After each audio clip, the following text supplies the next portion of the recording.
In this short little video, we're going to be drawing a ballpoint pen portrait. This is Sketchendeavour. Roll that intro.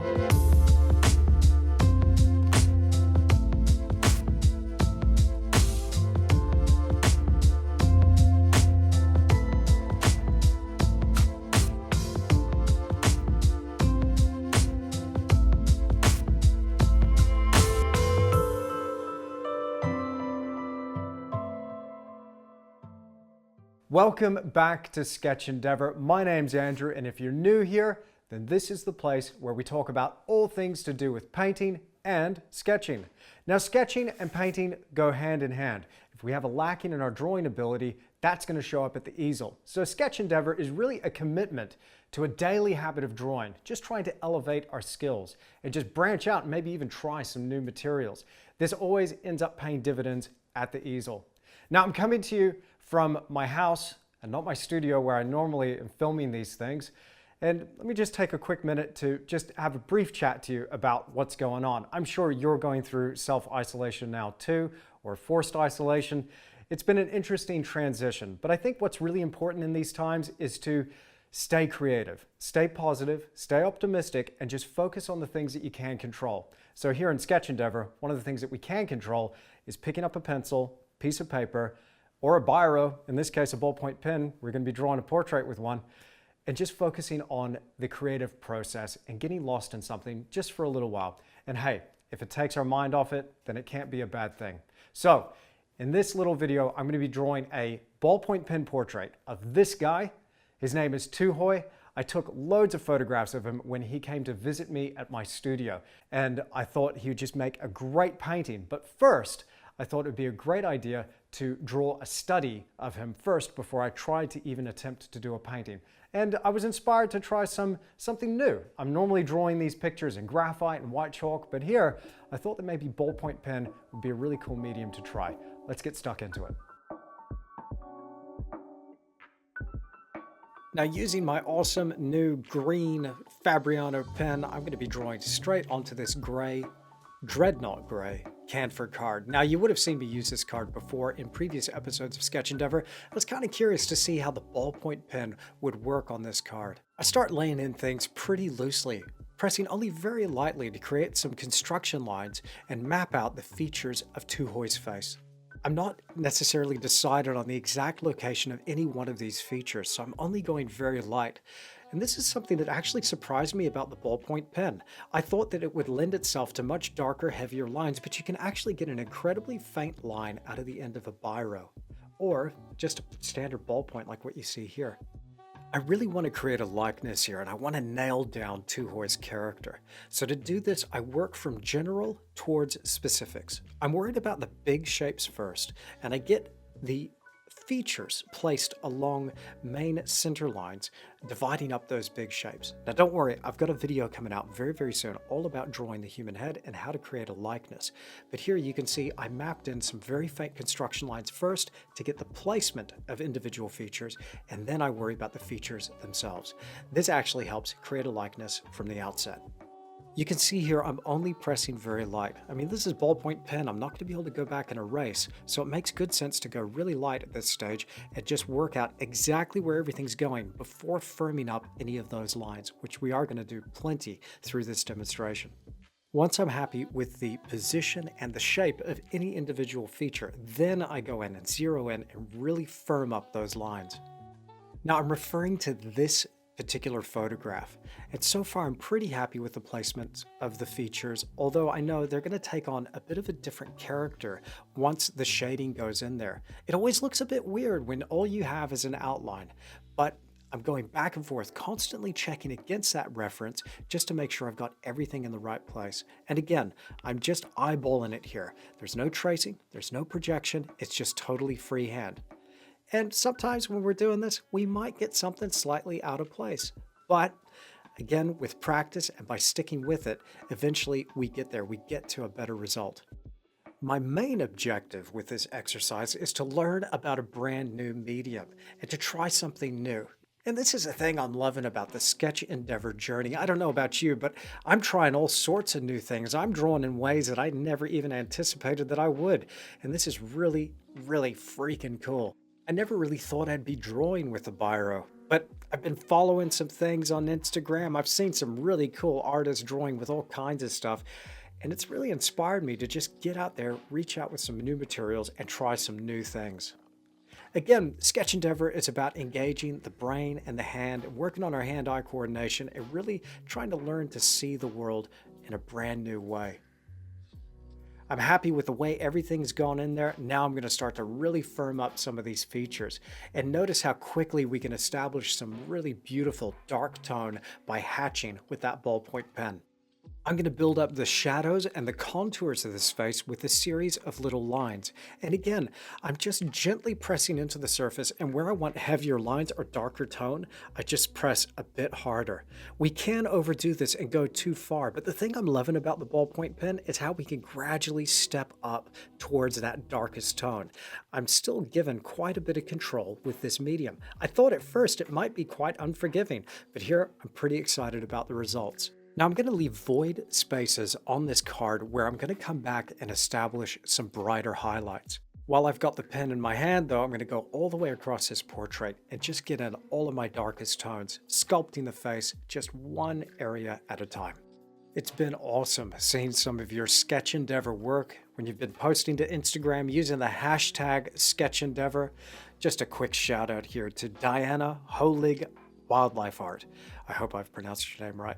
But a fantastic sketch here of an eagle. I just loved seeing this one. I have a soft spot for eagles, and I just love this drawing. And another shout out to Project Blue Studios. Fantastic portrait drawing here. And again, I just love the feeling and the character in this piece. And it's great to see so many people using that hashtag, sharing their work, and joining in the Sketchendeavour. This is what it's all about, making a commitment to improve our artwork by showing up to the drawing board every day and just develop our skills. Again, if you want to share your work with other people, share your progress, and even join in the Sketchendeavour, all you got to do is post your work to Instagram, use that hashtag Sketchendeavour, and let other people know what you're working on. If you're stuck in isolation or quarantine like me and so many other people around the world, maybe now we could use a bit of solidarity. We could get into the sketchbook, start drawing things, and lift our spirits by focusing on something creative and constructive. Now the portrait's really starting to shape up. You would have noticed me here starting with those eyes, moving my way down the nasal bridge, working on the mustache, lips, and chin, and now I'm working my way into the cheek. Now you would have noticed from that photographic reference, here it is again. In this image, you can see that Tuhoe has got that moko, that facial tattoo, and this is a real challenge for me tonally. So I mapped it out first with some light construction lines, and then I go about darkening these lines up ever so slightly. Now where the form rounds a corner and it's no longer getting that direct light, I make sure that that tattoo gets just a touch darker than the skin around it. It's a little bit of a trick trying to get that down. I've never actually drawn a tattoo before. It's been really interesting trying to draw new things and tackling new subjects. I'm working this up in such a way that I want to paint a painting of this. So I'm thinking of this more or less as a compositional study or as some sort of tonal study and just getting to know Tuhoe's facial features a little better.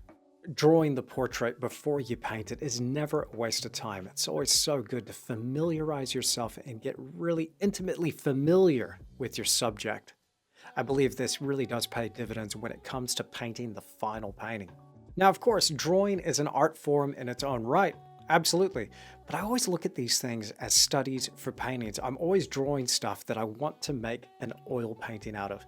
So this, I think, will have to end up on canvas one day soon. Here I'm trying to go for a sketchier character as well. In most of my other drawings, I finished them and made them quite detailed, edge to edge, really detailing everything within that picture plane. But here, I just want it to taper out and really break apart as it approaches the periphery of that page. Going for a much sketchier vibe here. Now, similar to some of those highlights in the face, I'm going to leave some void spaces here in the hair because Tuhoe's got this fantastic silver hair.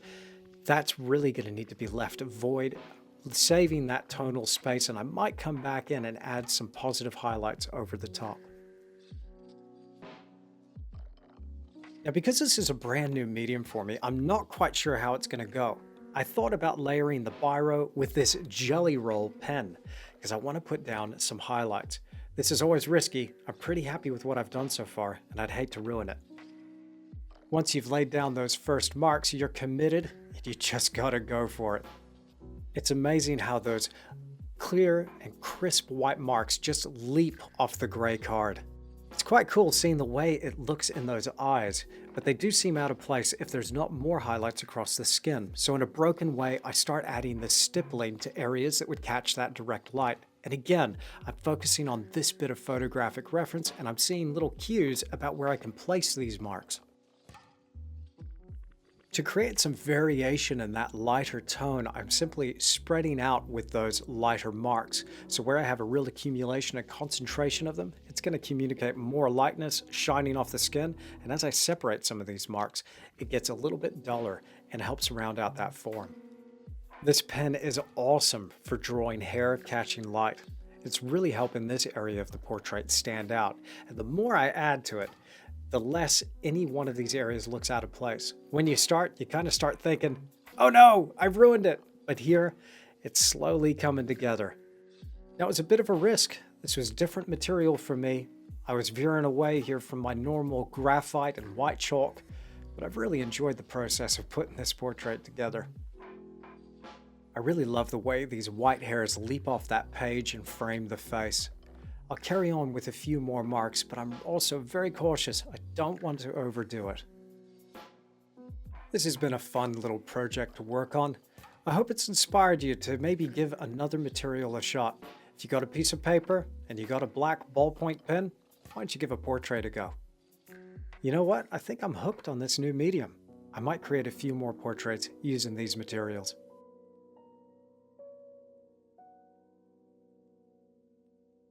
Well, I hope you've enjoyed this little video. Now, you might recognize Tuhoe.